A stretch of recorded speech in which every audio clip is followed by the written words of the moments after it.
Hey guys, it's Jacob with Post Falls Guitar Lessons.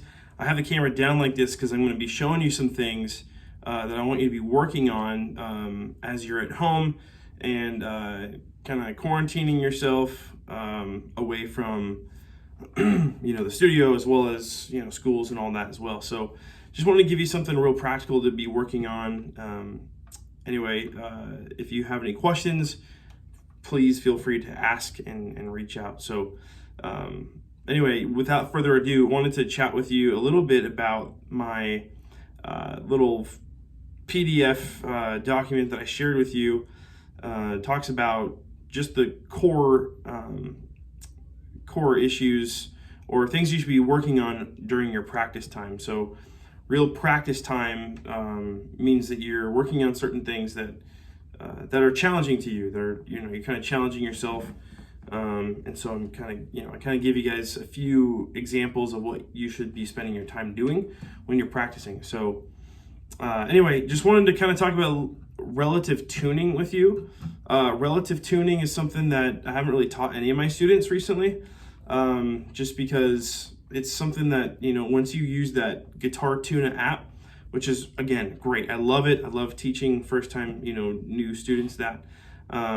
It's a great thing to do. But relative tuning is kind of the next level of, you want to be able to develop your musical ear to hear those small differences in your guitar tuning. So I'm going to just kind of spend a little bit of time explaining that to you. So as we all know, we all should know by now, your string names are E, A, D, G, B, E, right?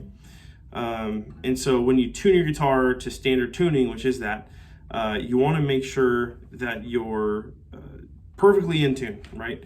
You don't want to be too flat, which is low, and you don't want to be too sharp. And so when your guitar's out of tune, you gotta adjust it to make it in tune. So what you first got to do, which is challenging sometimes, is to figure out how to tune your E string from a different, from something else. Like a piano is a great instrument to use. People have used pitch pipes, stuff like that. So it's called relative tuning. So you're relative to the note that you hear on the piano or on a note online or whatever, you're listening to that note and you're tuning your E string to it. And so the differences might be so minute that you can't hear it super well.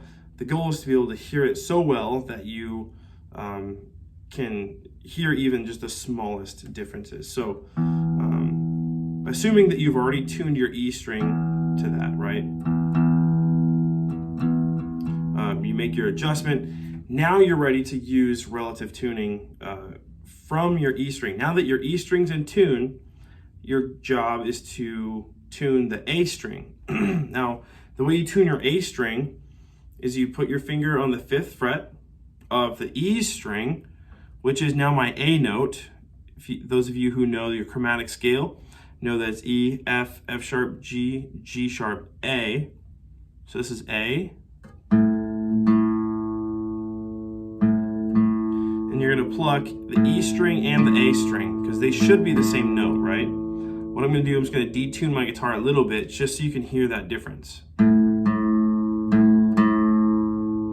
I find sometimes too it's good to hum those notes and see if that second note is higher or lower or perfect, right?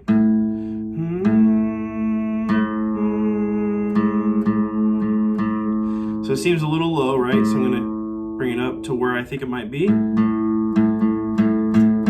playing them at the same exact time is good, okay? Good. Once you feel like that's great, go ahead and move down. You're gonna tune your D string.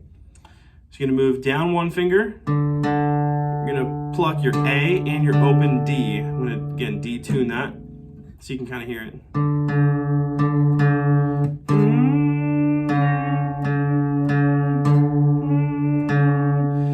Sometimes it's the smallest little movements you got to make it perfect.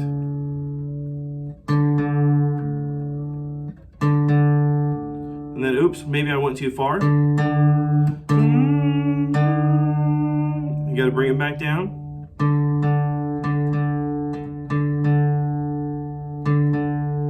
Yeah, it sounds pretty good. All right, keep going here. Now we're tuning the G string.